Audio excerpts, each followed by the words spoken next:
I am so glad you convinced me that the family car should be the Defender 110.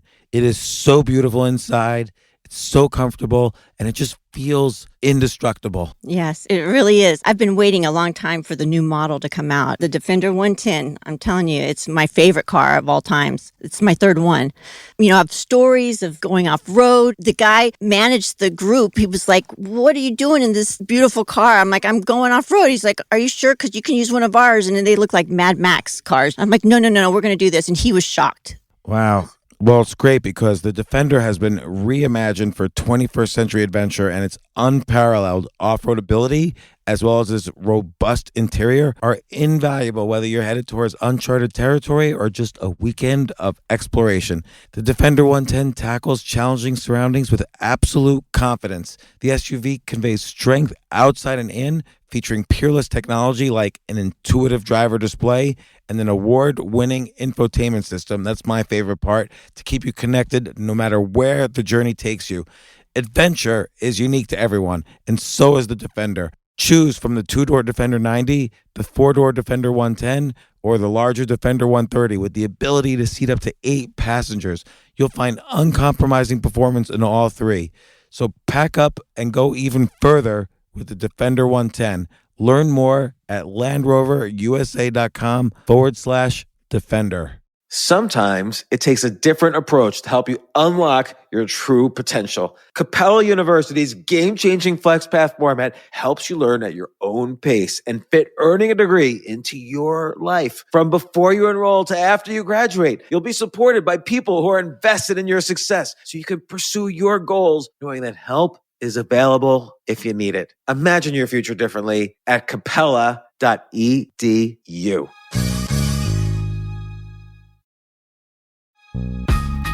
This isn't your average business podcast, and he's not your average host.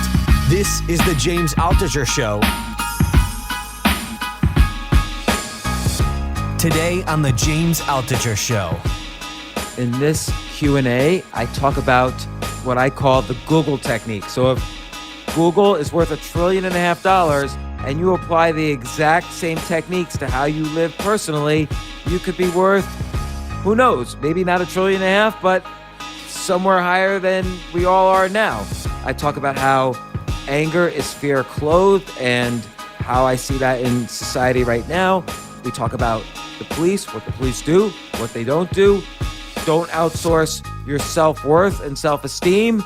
And I have to admit, people were asking this, how did someone like me get such a hot wife? Their words, not mine. And I describe what I think is the answer. And it's not the obvious answer because I'm not so good looking.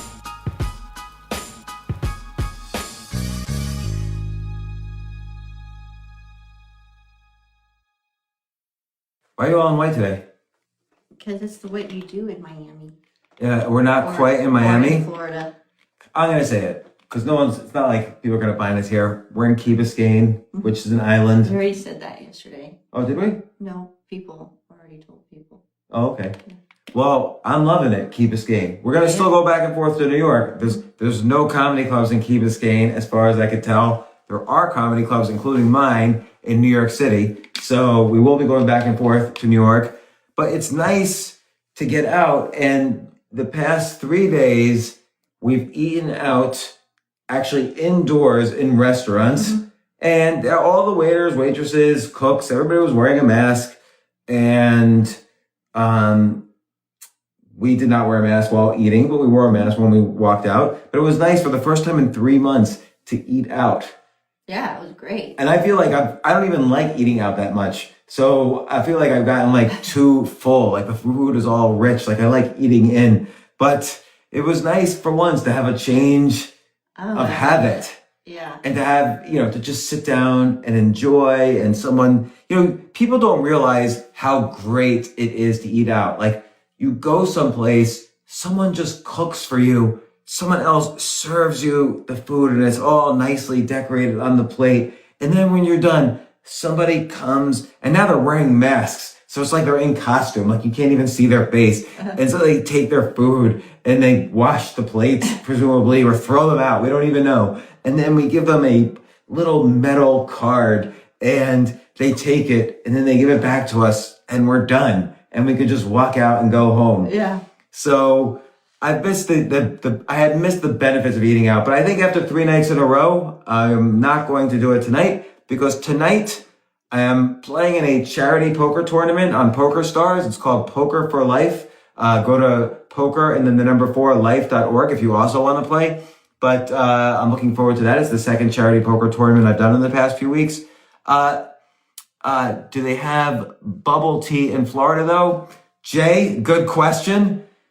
Bubble tea is good for a 24-year-old like you, or I don't even. Have you turned 30 yet? I don't know. 32 or something. You're 32, Jay? Or 3. No. Yes. You always say that.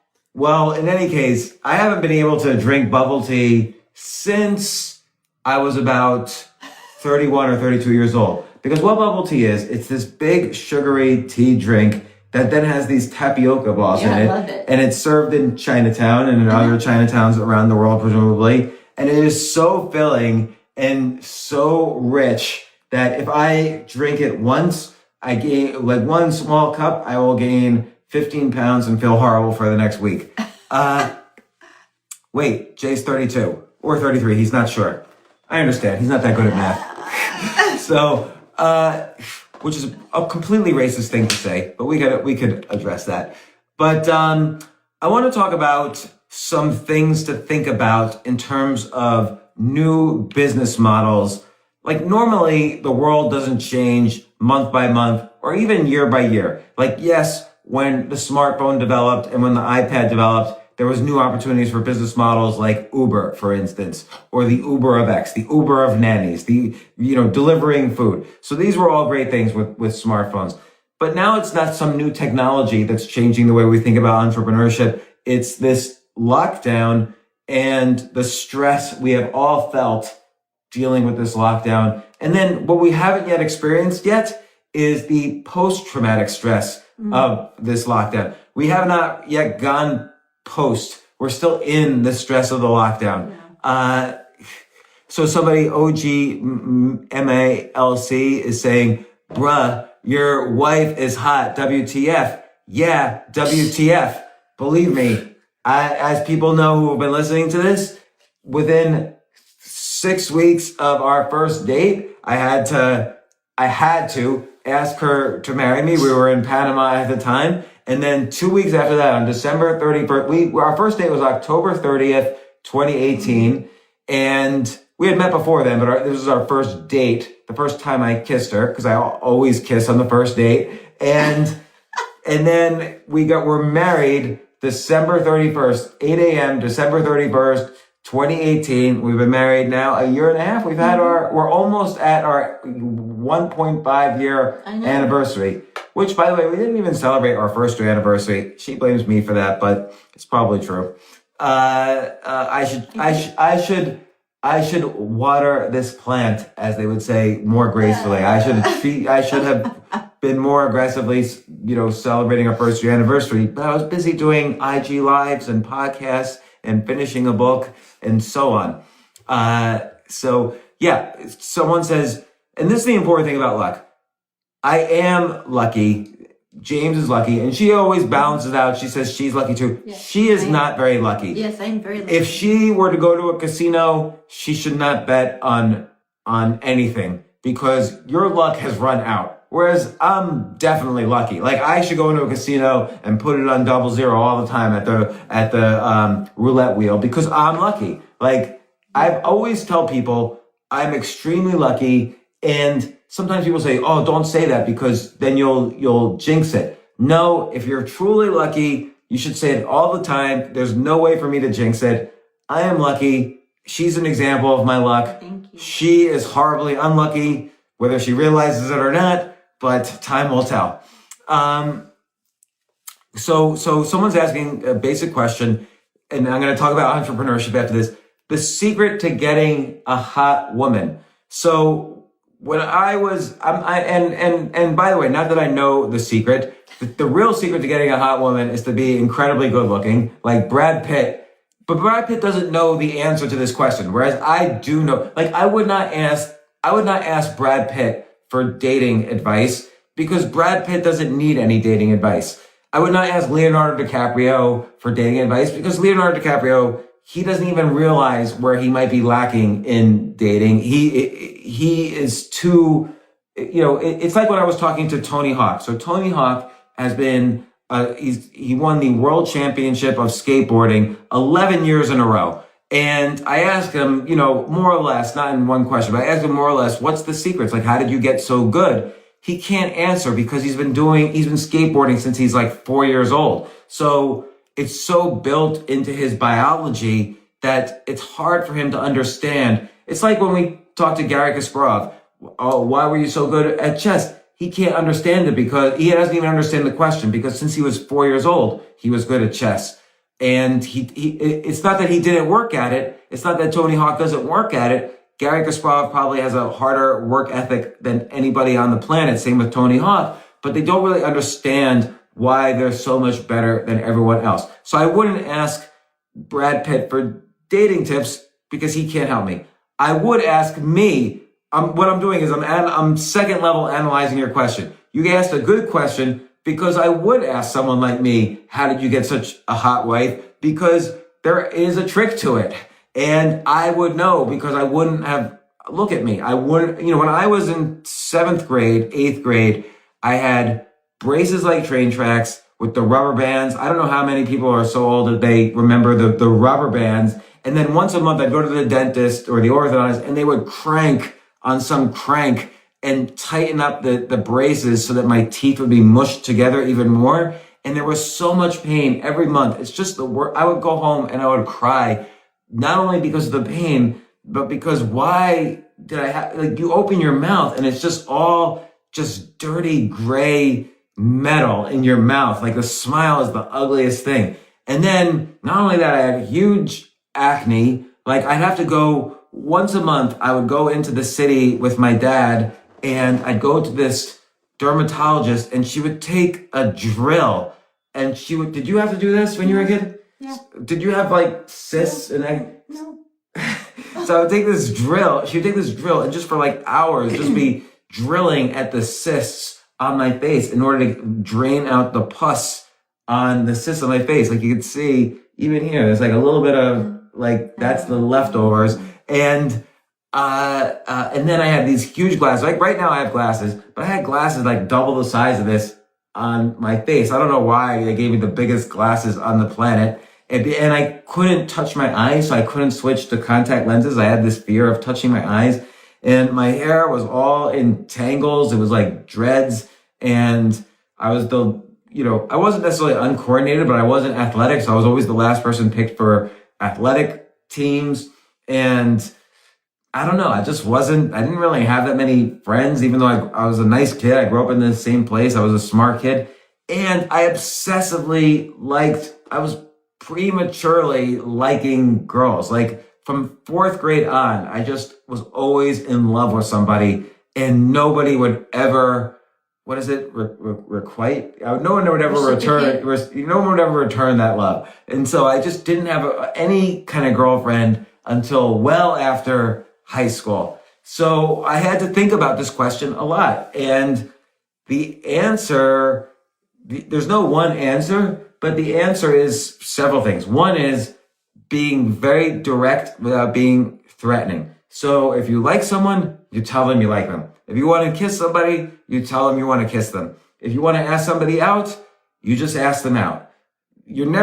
Believe me, the ugly kid is never going to be asked out. They have to do the asking. So if you like somebody, you're never going to get a chance to go out with them unless you ask them out. So before I learned this, I used to do all sorts of things like, I would plan to bump into them in the hallway at school. Like I would know what classes they were at. Like I was a stalker. So I would know they're coming out of math class at 2:35 p.m. Oh, hey, it's so weird bumping into you every single day. That's so weird. We have so much in common. Or like later on when I was in graduate school, I'd walk past someone's house right when I knew they would be walking out of their house. And so, let's walk into school together. So I was always like circling around the real issue, which is that I like them. So being direct and being honest is incredibly important.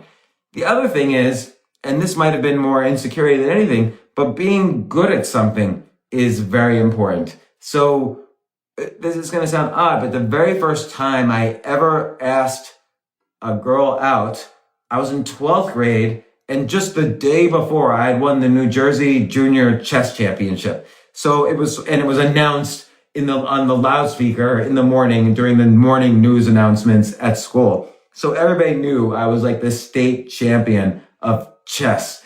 And so I was good at something, and I proved it. And so it gave me enough confidence to ask someone out, which is the weirdest, nerdiest way to justify asking someone out. But I always tried to be really good at something. For a long time in the early 90s, I thought I had to have a published novel before I could ask someone out, because then, it was stupid. I always outsourced my self-esteem to outside events. Oh, am I a chess master? Okay, I have my self-esteem. Oh, did I publish a novel? Okay, that I have self-esteem, which, by the way, I never did. So I never got self-esteem from that. And in chess, whenever I lost a game in an official tournament, I would be so depressed. Like, my self-esteem would go down so much. I probably couldn't go to, I would cry. I would have nightmares. I was 18 years old, by the way. I would cry. I have nightmares.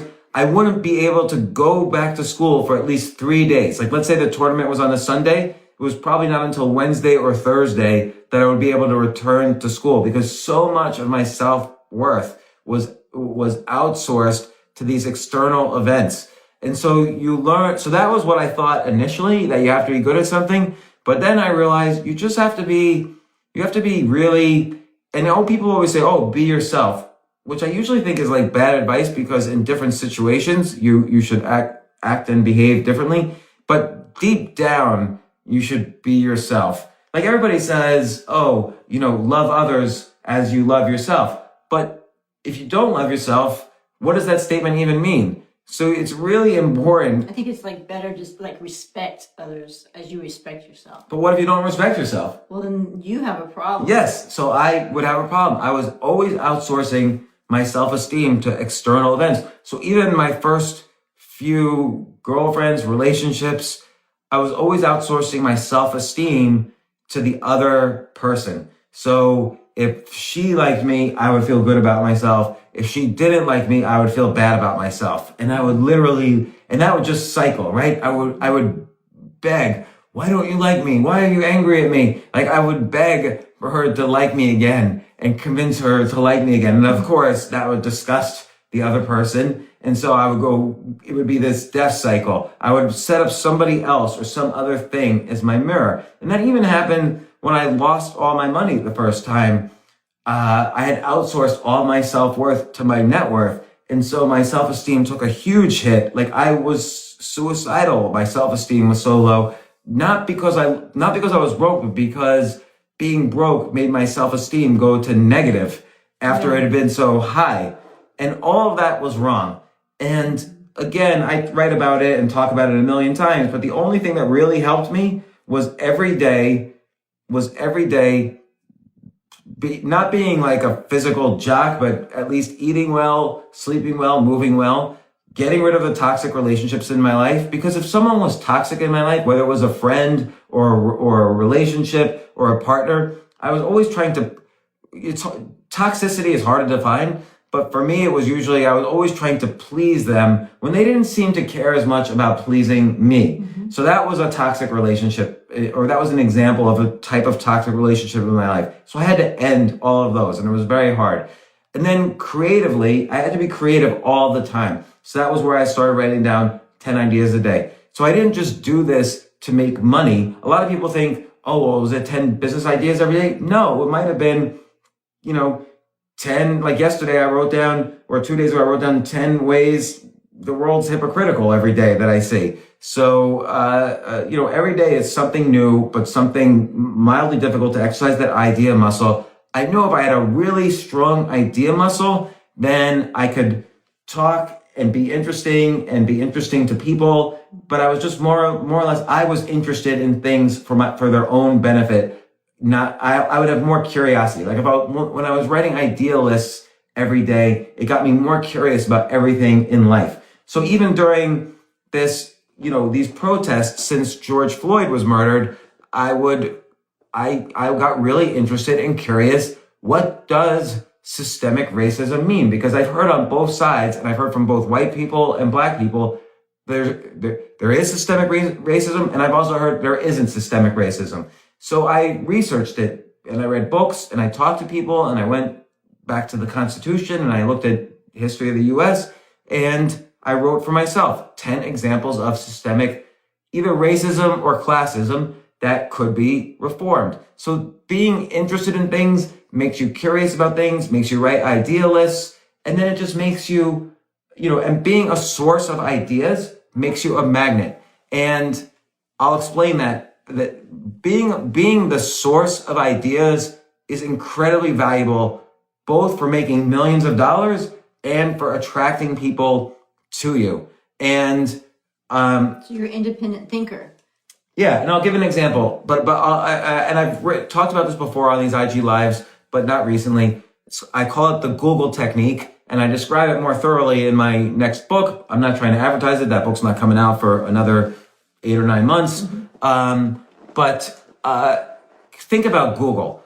If I am interested in motorcycles and I want to learn more about motorcycles, and I go to Google and say, tell me more about Google. Can you tell me more about motorcycles? Google is very honest. Google says, listen, James, we don't know anything about motorcycles, but we've done the work for you. Here are the 10 websites out of 600 billion. Here are the 10 websites that we here at Google feel are the best websites to tell you about motorcycles. And by the way, here are 3 more websites about motorcycles, but you should know that they're paying us. We're just being honest. And Google measures its success by how quickly you leave it. It doesn't try to engage you in conversation or sign up here so we tell you more about motorcycles. It just says, get the hell out of here. Go to this website about motorcycles. And they measure success in an algorithm. They change the algorithm constantly to improve it. They measure the success if people leave the google.com faster than the last algorithm change. And then if later on I might say, well, I need to know about racism.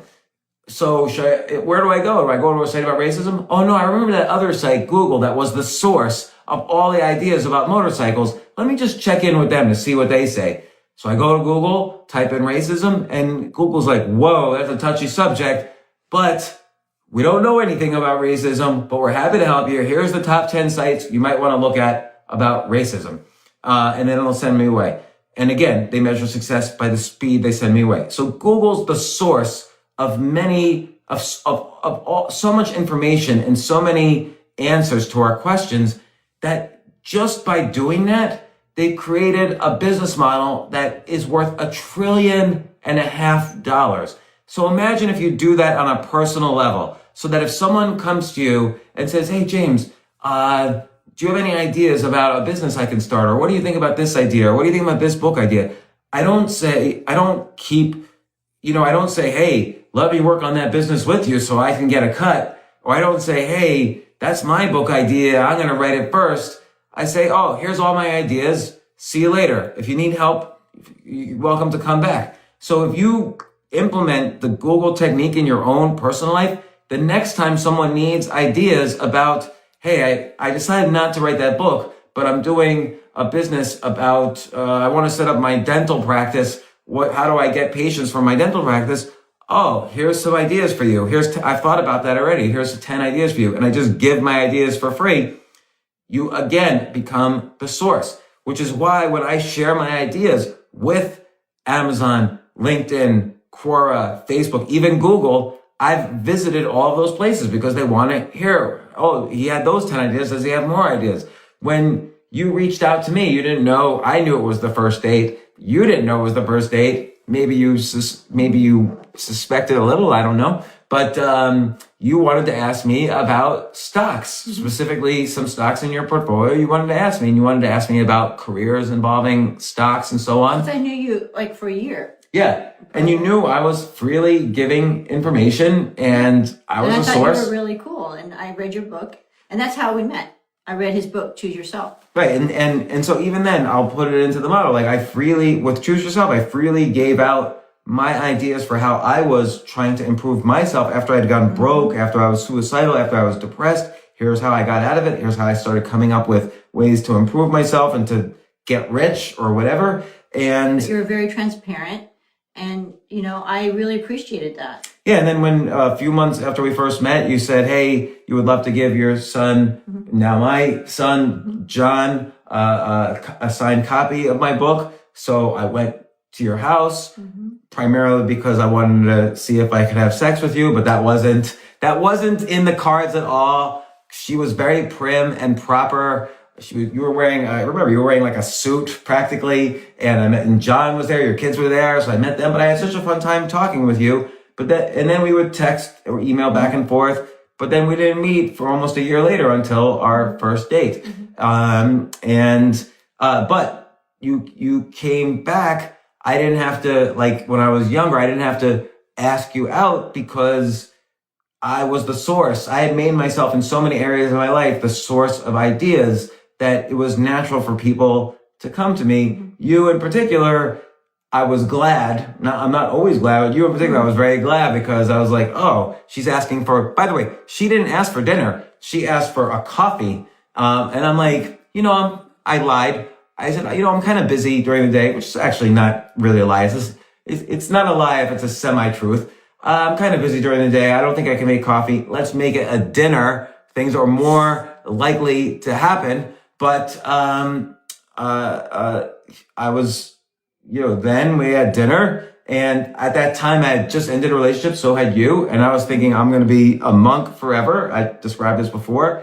And the rest I've described before in other podcasts. But the key is, it's a long way of saying, get good at things, but really most importantly, this daily practice of physical health, emotional health, practicing your idea muscle so you become the source, the magnet of all ideas, spiritual health, which is going to lead to another question. So I won't describe what I mean there in a second, but that's how you meet someone who is above your pay grade, is you become the source of ideas. And it involves making sure you're highly tuned physically, emotionally, and other ways that you can exercise your creativity muscle, that you're curious, that you listen, that you learn, and you become the source of ideas. And don't hold on to your ideas. So many times when I was a venture capitalist, people would pitch me, oh, James, I have this great, brilliant idea and I want to involve you, but you have to sign a non-disclosure form, an NDA. And I'd be like, I'm not signing an NDA. And they're like, oh, but then we can't share our ideas with you. And I'm like, you really think I need to steal your stupid ideas? Never. So I never listen to anybody who needs like a non-disclosure agreement, but I always freely give ideas. Yesterday, if you listen to yesterday's IG Live, I gave ideas, 2 or 3 of which are ones I'm actually even considering as businesses right now for us. So always be free with ideas. The freer, it's kind of counterintuitive, but it's like a universal truth. The more you give, the more you receive. The more you give in life, the more opportunities you have. People used to write to me when I started writing with this style, I switched from writing about stocks to writing about myself and my depression and coming out of it and this daily practice and all these weird stories that had happened to me. Usually were not very flattering to me at all. And people would write to me and say, dude, what are you doing? Are you crazy? No one's going to ever trust you again. And I ended up having 50 times as many opportunities per year after that than before that. So being the honest source of truth and honesty and ideas is the best business model you can have for yourself and the best personal model as well. Wouldn't you say? Yes.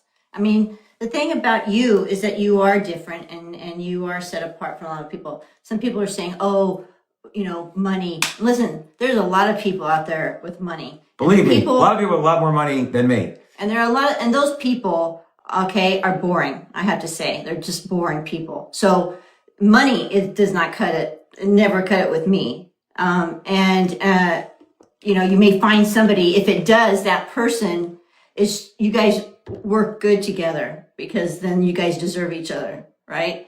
But those kind of things, what attracted to me with you is that you are a thinker and you are an independent thinker. You're very different. You grew up in the U.S., but you have a different thought process.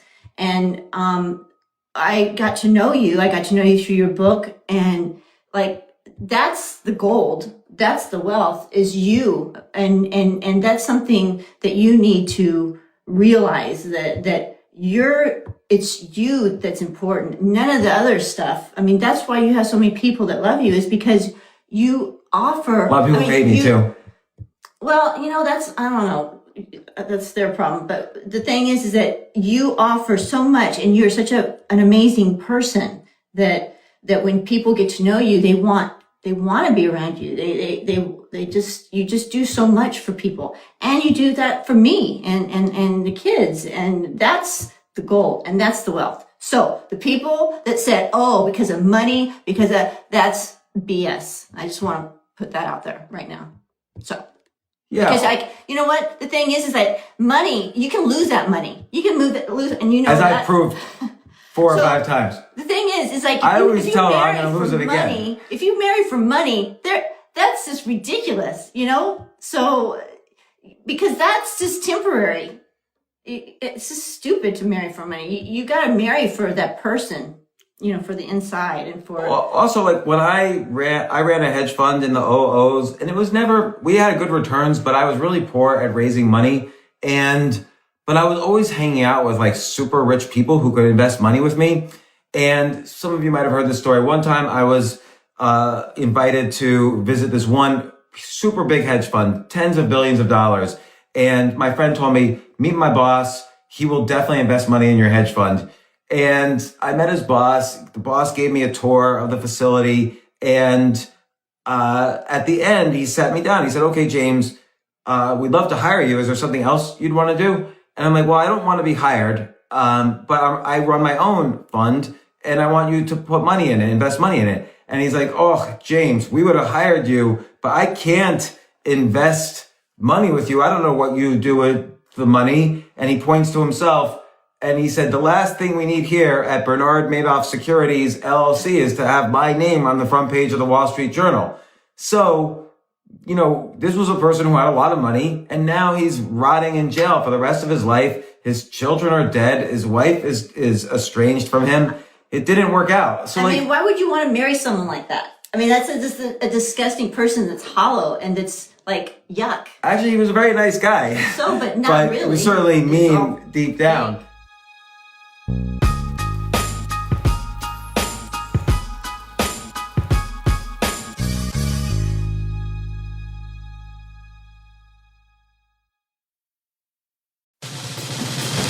These days, we're all investors, trying to be smart with our money despite our worst impulses. But at iShares, we believe that deep down inside of every investor is a better investor.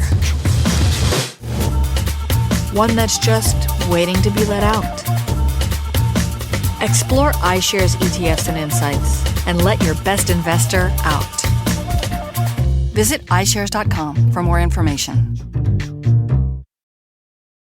You know what I love about fantasy sports is that even though I'm not going to be a great basketball player or a baseball player or a football player or whatever, I feel like I get to participate and make decisions and use my knowledge of these different leagues or these different sports to compete.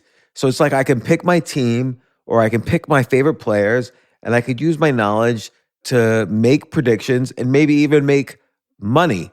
So with the basketball season here, you can now pick combo projections across football and basketball from the Specials League on Prize Picks. This is a league created specifically for combo projections that include 2 or more players from different sports or leagues. Want to play alongside some of Prize Picks' favorite players like rapper Meek Mill and comedian Andrew Schultz, who's also been a guest on this podcast, and I've been a guest on his? You can now find community plays under the promos tab of the app to view entries for some of the biggest names in the Prize Picks community each week. Look, Prize Picks even offers a reboot policy so that your entries stay in play even if one of your players gets injured.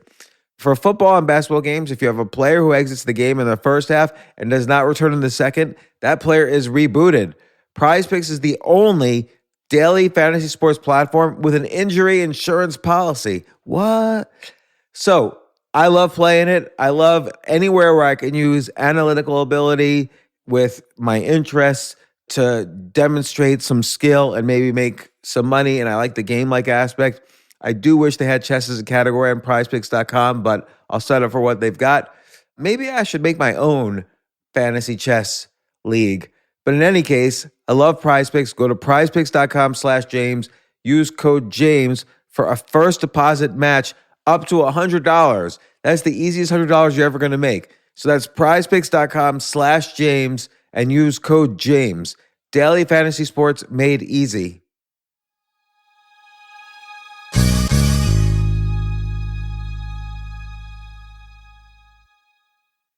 The future of learning is definitely online. Like, it's such BS that you have to spend $200,000 or take $200,000 in loans and go to some fancy school when it's useless. It doesn't guarantee you a job. Most employers, including me, do not care about degrees or grades or anything like that. We want to care that you love what you're doing, that you know what you're doing, in some cases that you have experience or that you're willing to learn. But people in general love learning and are curious. Like, the key to success is curiosity. And I think masterclass.com is the perfect model for online learning. I'm really happy they're sponsoring this episode.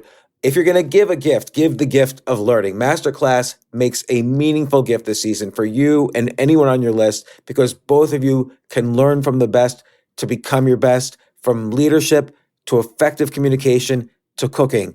Let me tell you some of the classes I've taken. I've taken comedy from Steve Martin. I mean, can you believe I can take a class from Steve Martin on comedy, or Judd Apatow, my favorite comedy director? I could take an actual class from him on writing. Wolfgang Puck on cooking. Dan Brown on writing, or Judy Bloom, who's been on this podcast, on writing. By the way, Wolfgang Puck also has been on this podcast. It's such a pleasure. I try to take classes all the time from masterclass.com.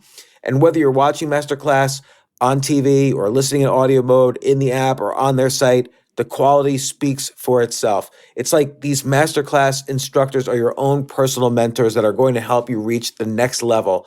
How much would it cost to take one-on-one classes on comedy from Steve Martin or on chess from Gary Kasparov? You just wouldn't be able to do it. But it would cost hundreds of thousands of dollars. With a Masterclass annual membership, it's $10 a month. Memberships start at $120 a year for unlimited access to one-on-one classes with all 180 plus Masterclass instructors. So it's not just $120 for one instructor. You get all 180 plus Masterclass instructors. Boost your confidence and find practical takeaways you can apply to your life and at work. And if you own a business or are a team leader, use Masterclass to empower and create future-ready employees and leaders. That's the real education in today's world. So this holiday season, you can give one annual membership and get one free at masterclass.com/JAS. JAS, of course, stands for the James Altucher Show. So right now you can get two memberships for the price of one at masterclass.com/JAS. Masterclass.com/JAS. Offer terms apply.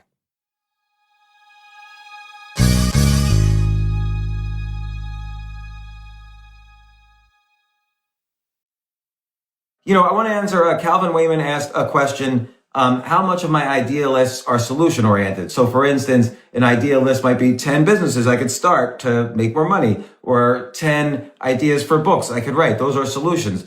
But often I'll make idea lists. Most of my idea lists are not solution oriented at all. Or for instance, last night I made a list of 10 features I would like to see in a certain video product. And so that's solution oriented. But I might write something like, I guess a lot of things are solution oriented. So if I write, here's a book idea, here's 10 chapter titles for the book. That's solution oriented. But sometimes I'll just write like, 10 things I like about Robin, or 10 ways, I don't know. Make Robin happy. Yeah, 10 ways. But that's solution oriented. It might be, I can do, 10 ways I'm finding the world to be hypocritical now. That's not solution oriented. That's more like information oriented. Or 10 examples of systemic racism. That's not solution oriented. That's information oriented. But then the next day I might have 10 reforms for systemic racism, which is solution oriented. So you need information before you can have solutions. Right. So before I can come up with product features for a product, I need to know what are the 10 features I like in this product? What are the 10 features I don't like in this product? And then having the information, I can start coming up with solution oriented. So solutions, it's not always solution oriented. In fact, I would say it's about 50-50, my ideal list. I mean, and there's so many problems out there. There are not a lot of people out there with solutions. Like if you have a problem, at least, tell the problem and then come up with the solution. I mean, there's so many problems out there. So if more people could talk about solutions than problems, that would make a much better world right now. Yeah, like we went to a protest last week in New York City, and we went to a protest last week in New York City, and we get it. We understand it was a peaceful protest. It was in Union Square, and everybody was shouting and chanting and handing out water, and there was white people, black people, all sorts of people, and we would ask people, "Hey, what do you think?" And everybody was very nice. Everybody gave a lot of information. I learned things, but then we would ask them, "Oh yeah, that's a really important issue you bring up." And they would kind of shrug their shoulders like, "Yeah, we just read about it yesterday." So what that suggests to me is that there was this anger and there was this distrust of the system that probably is correct, but they didn't really have solutions. They wanted to come to the party with a solution, but they didn't really, it's almost like they didn't have an outfit for the party, but they wanted to go to the party. So they researched enough to have one solution that they could bring, which is fair. By the way, I think it's okay to express anger or not anger, but express anger is another way. Anger you could think of as fear clothed. And so people are afraid. So when they think that there is racism, if you're black, you're afraid that you're going to get hurt and you don't understand why. You're going to get economically hurt or you're going to get physically hurt and you don't understand why. No, if someone is being beaten up because of who they are, they might not have a solution right away, or they might not even know why they're getting beaten up, but they're still afraid. And if someone's, let's say not, in this particular case, African American, they might be afraid that, hey, I thought the U.S. was a society where everybody was free and equal. I'm afraid society is not what I was taught, or I'm afraid there could be enough unrest and I'm not helping the situation, that maybe I'm the problem. And so it's reasonable to feel fear and not have solutions, and then use that fear to guide yourself to solutions. Fear isn't always bad.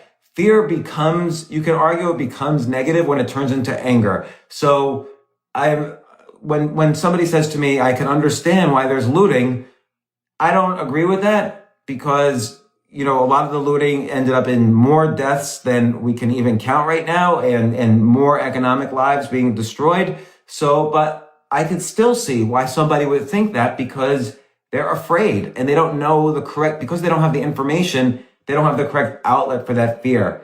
And so what were you saying? Well, no, I was going to say that all comes down to, though. I'm going to be smaller now because I'm not saying when growing up, they were not taught a way to be introspective. So like a lot of people know they're angry, but they don't know why, really. Or like you just have to stop and really think about this. Why am I angry? What can change the way I feel? Right? Yeah. And then, but coping mechanisms, people don't know really how to cope when they do have that anger. So they don't know how to channel it into a better, more positive way. So all of this comes from bad parenting, number one, or the lack of parenting. So when you teach your kids when they're young, right, how to do all these things and how, what their coping mechanisms are, because it's really important to have those. That's my. Yeah, no, I agree. So speaking of which, by the way, Victoria makes. So Calvin, you say fear is bad, but I do think fear is a natural response. Fear is something that helped us survive. 60,000 years ago, if you see a wolf in the distance, you would get afraid for very valid reasons, and then your fight or flight or freeze instinct would take over. But let's say it was mostly fight or flight. But now people are looking at a computer screen all day and they're feeling that same fear and they're getting that fight or flight. But the brain hasn't evolved from 60,000 years ago. So now instead of seeing a wolf and running, we're just looking at the screen and we're sitting still with that fight or flight. And that's extremely unhealthy. And so fear is not necessarily bad. It's just again, always remember, anger is fear clothed. So always be self-aware enough to say, hey, I'm feeling fear. Robin doesn't like me. I'm going to take a step back, and rather than being, well, she's wrong, just think about it. Yeah. Maybe she's wrong. Maybe she's right. Maybe what can we do together to solve it? Maybe I shouldn't. Maybe I'm irrational. Maybe I'm doing something wrong. Like, we're always very defensive and we want to convince someone that they're wrong. But I don't know. Fear is a useful thing to recognize is inside of you. But anger or the clothing of fear is never healthy. Because have you ever made a great decision when you were angry? Like, let's say I was angry and I was driving. Probably you wouldn't want to be driving on the road with me. But if I was like feeling in a good mood and being aware of what was going on around me, you say, okay, James is feeling safe. You usually don't trust people who are angry because they make irrational decisions. Yeah. But it's an interesting thing. I was looking at another daughter's social media post the other day, and she brought up a very good point in her social media: end forced prison labor. And so that was her own response to George Floyd and the racism. And she lives a little bit further away from New York City, so there aren't really protests. And so, that's an interesting thing too. Is prison labor racist? What's going on there? And if you look at the systemic roots of prison labor, it's in the 13th Amendment of the Constitution. It says you need to free all citizens except, I'm going to get the language wrong, except if they've been convicted of a crime.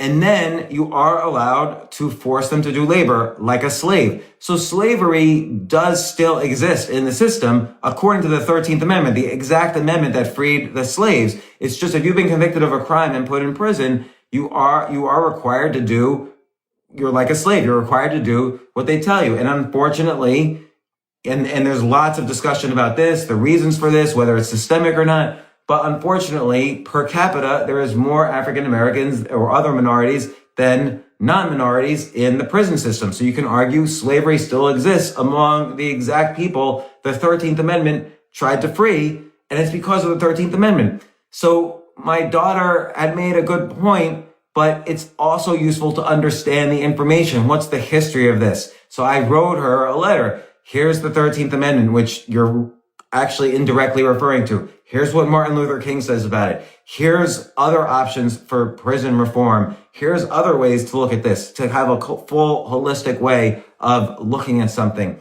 So the key is, and I see this a lot right now on Twitter. I'm going to get to entrepreneurship in a second. I see this a lot on Twitter now, even in response to things that you post, Robin, or I post. People get angry. So if I say, in the states that have been opened, there's less, it seems like the coronavirus hasn't surged. And people will respond, wait a second, the cases have surged. You're totally full of shit. Like, people say that to me, like they get angry right away. And I'm like, okay, but there's also more testing. So if there's triple the testing and there's only double the number of cases, that means, the coronavirus seems to be going away from that area. You should look at daily new deaths or daily new hospitalizations, and then you could see a surge. But even it's lagging indicators. There's other reasons why there might be daily new deaths or daily new hospitalizations. It's hard to kind of double check this, but I have to realize too, this is just opinion. I can get as much data as I want to convince myself, but there's always going to be uncertainty. And so I have to say, well, why is this person so aggressively and angrily trying to prove me wrong on a tweet? Like, a tweet is so meaningless. So I have to say, well, maybe it's important for me and for all of us to take a step back and say, well, maybe they're afraid that they're going to get this virus if they go, or maybe they're jealous that they're in a state that's still locked down. So they want to justify why they're in a state that's still locked down. Or maybe they want one political party versus another, and maybe for whatever reason, healthcare issues have become political, which is so silly, but there it is. Maybe they're afraid that if there isn't a second surge in states that are open, maybe they're afraid one person will get elected president as opposed to another, which is fine. Then I have to examine, well, why are they afraid? People say so-and-so has Alzheimer's, or people say so-and-so is a Hitler, or people say so-and-so is ruining the economy or will ruin the economy. And why do they say that? Well, I don't know. I don't know what their history is or what their background is. So people have reasons within reasons within reasons, and you can't just figure it out from one tweet. You kind of have to know them and ask a question. You say, well, why do you feel that way? Okay, well then why do you feel that way? It's going to take you a good 5, 6, 7 questions before you really start to even touch the surface of why someone might have a certain opinion, whether it's their background, whether it's their friends, whether it's their professors or bosses or how they grew up. You don't really know. So it's sort of pointless to get angry and argue with people on Twitter. Okay, this person disagrees with me. I think they're wrong, but maybe I'm wrong. So I'm happy to be wrong. And I have to acknowledge that too. By the way, Victoria, the comedian, said something very interesting, which is that another way to get a hot wife is to be funny and to keep them laughing. And who has made you laugh more than any other person you've known? You. There you go. There you go. And that's true. You know, being funny and have a great personality, but that's definitely not everything. She says it's not everything. I will say it's close to everything. So you gotta be a good person. You've got to be a lot of things. It's true, but keeping them laughing. Because there are a lot of funny people out there that are jerks. Hey. Nobody is funnier than me. There's a combination. Nobody. And you're the combination. Victoria will attest. She's seen me perform. She's very funny too, but she's seen me perform.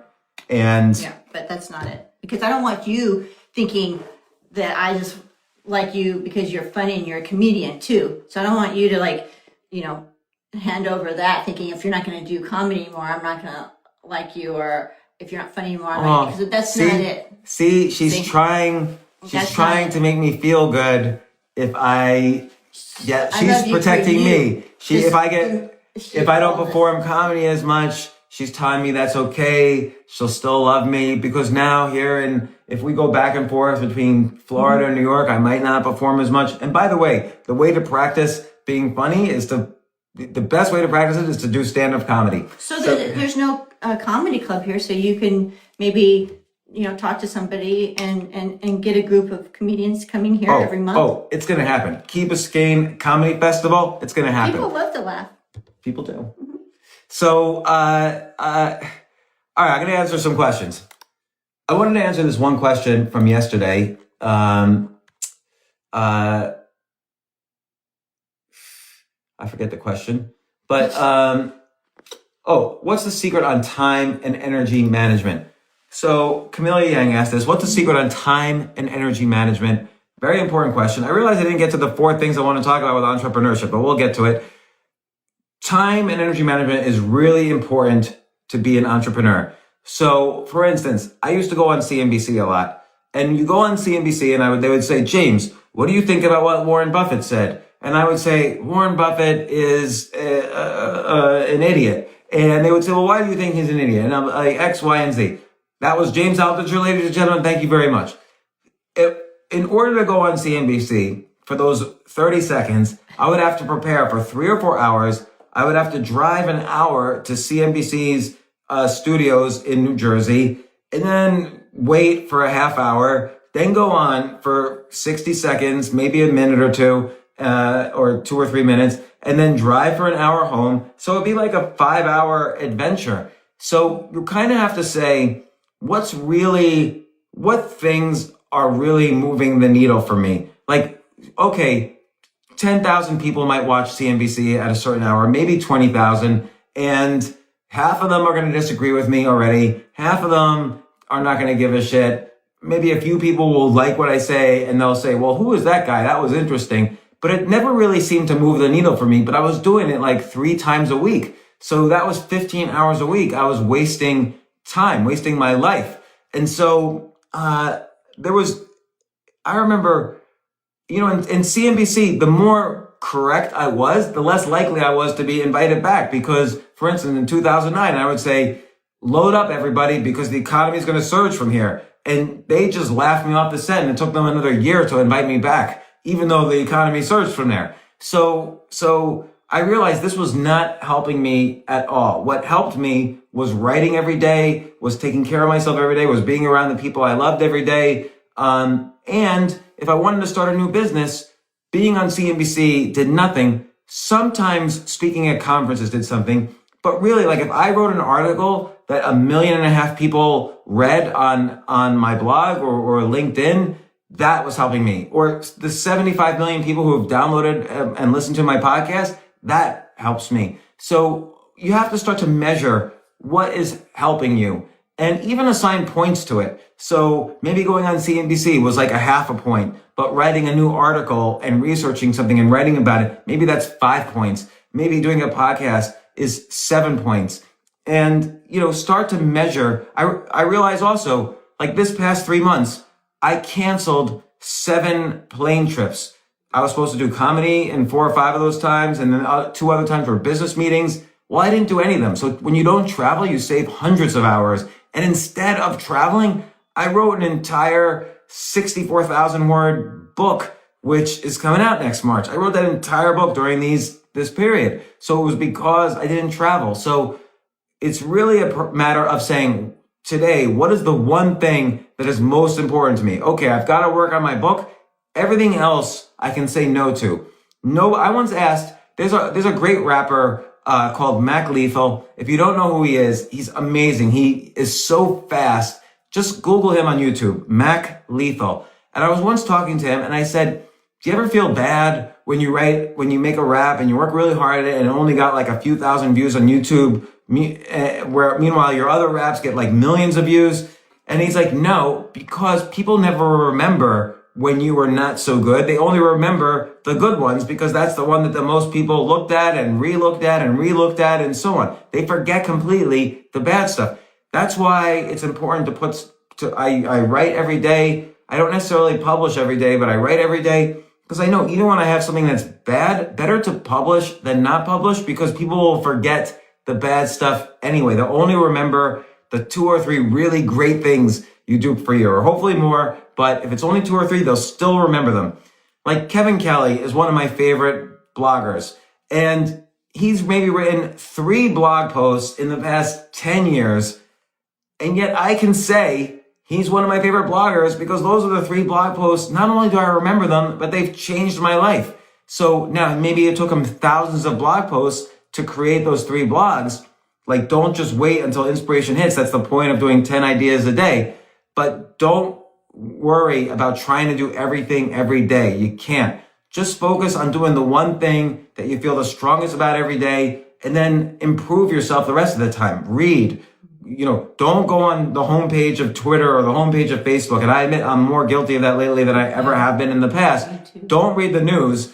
Bullshit headline of the day. Bullshit headline of the day. The New York Times. I'm switching from CNN for once. Oh, I just saw another bullshit headline of the day, but whatever. Now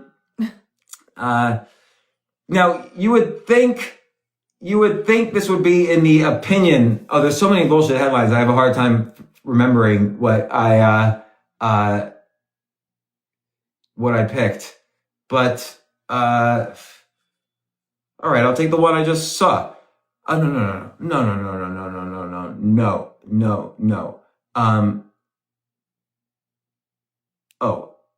I don't know. Okay, here's a bullshit headline today. Economics, dominated by white men, is roiled by Black Lives Matter.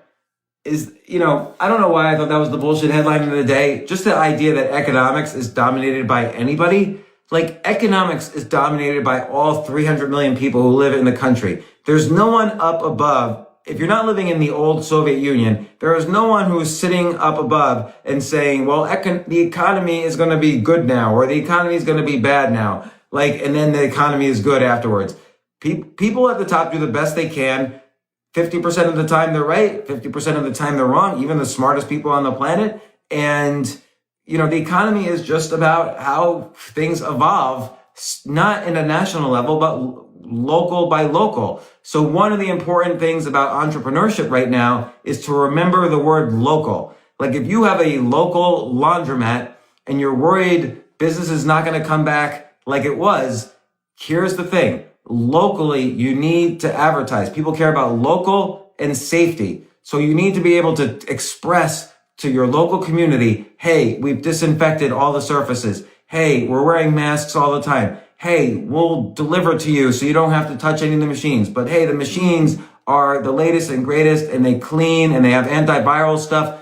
So even if you're a laundromat trying to advertise, you have to think locally. Even if you're a delivery service, even if you're if you're Walmart, you still have to think locally. You still have to say, hey, here's what our local here's what we've done for the local community during this lockdown. Here's what our local employees, here's their stories to tell. So local is such an important word right now for any business. It's never been important before. I've never watched local news in my entire life until this pandemic. I barely even knew who the mayor of New York City was until this pandemic because we had to watch local and we had to feel safe. We were concerned about safety. So I'll talk more about that, about business models around that tomorrow.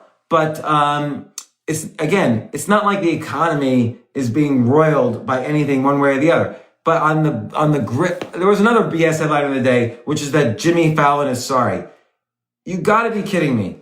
Jimmy Fallon, apologized for, Jimmy Fallon apologized because in 2000, he was in a Saturday Night Live sketch wearing blackface because he was imitating Chris Rock.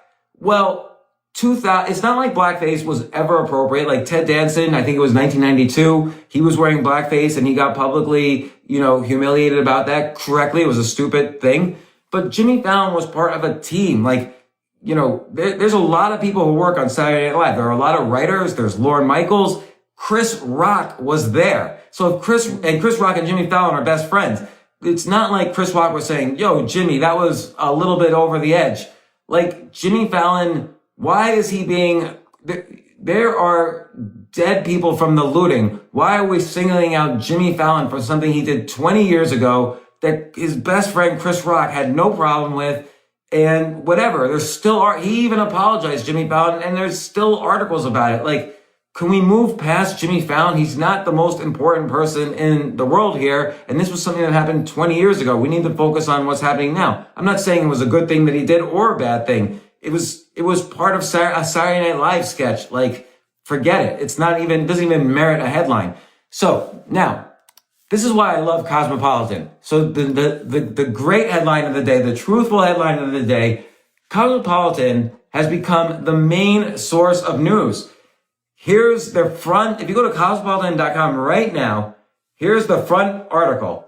Defunding the police isn't punishment. It will actually make us safer. So I don't even know if that's right or wrong, but at least this is the main issue confronting the United States right now. This is what Congress is talking about. This is what the protesters are talking about. This is what Trump and Biden are talking about.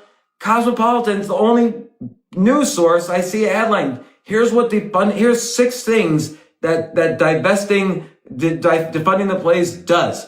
Oh, okay, I want to know that. And then they list the things that we should care about with defunding the police, like end enforcement of minor offenses. Like I remember one time I got a ticket for doing a K-turn on the street. Really? Was that really harming the community? Like, it's just a way for the community to make money. Defund that stuff. End the presence of police in schools and instead develop mobile crisis services, crisis hotlines, and so on. Ban pretextual stops that act as common, blah, blah, blah. Implement common, like for instance, the one area where the police really help save lives is with domestic violence. I haven't heard a single person talk about that. Like domestic violence and I have never, other than TV shows, I have never seen a policeman solve a burglary in progress. Like, Adam 14, we got to get to there's a burglary in progress. I'm seeing Sinestro break into a house. That's never happened. They're usually called afterwards and they don't solve the crime, which is why most people don't even like talking to the police or calling the police because they don't solve the crime. So the police are not good for solving crimes. For stopping crimes, I should say. The only crimes that I've seen police with my own eyes stop is domestic violence and child abuse. So keep those police around.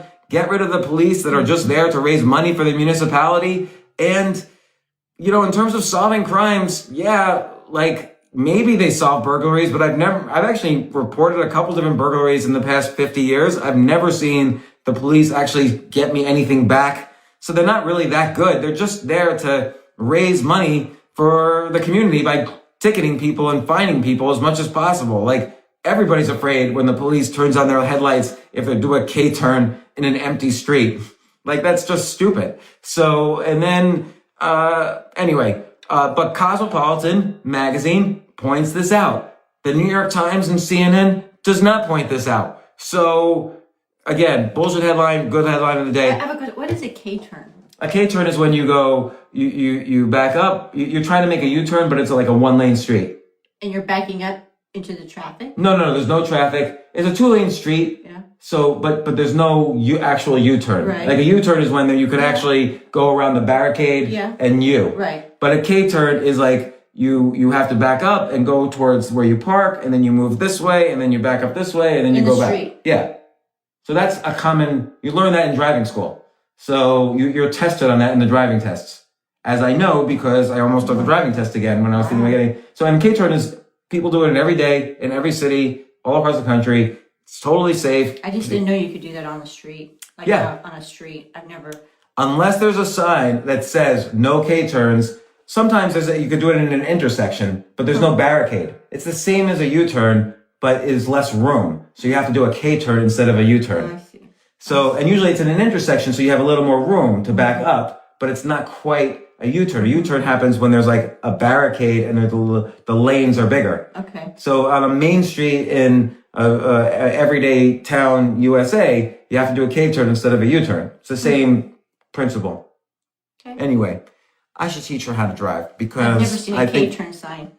Well, no, there's not. They don't say you can do K-turns. There are signs that say you can't do K-turns, and that's when you'll get a fine because those signs are usually hidden behind some tree, and it's a trap. So that's how they may. But some people agree with you. Real talk. Tina has never heard of a K-turn either. And some, if anything, I don't know. I was just wondering if it was a northern thing or something. I don't know. They didn't have it in the West Coast. You probably were taught it in your driver's ed. They have to teach it A long time Yeah. ago. So. Look on YouTube for K-turn. Anyway, there's 1 minute, 37 seconds remaining. So tomorrow, as usual on Fridays, I'll have my $10 million business idea of the week. Hopefully, I'll be able to get to the words that I think are important to start up new businesses. And there's still more questions to answer. But I will get to the $10 million. Oh, it's called a 3-point turn sometimes. Yeah, okay. Boom, boom, boom. Yeah. And so, you never call my name. Oh, so that's Tala 007, Tala 007, who said she had never heard of it either. And I'll store this on IGTV. I'll store this on YouTube. It'll also be available in a podcast in a couple of days, but on YouTube today and IGTV in a few minutes. And tomorrow, $10 million business idea of the week.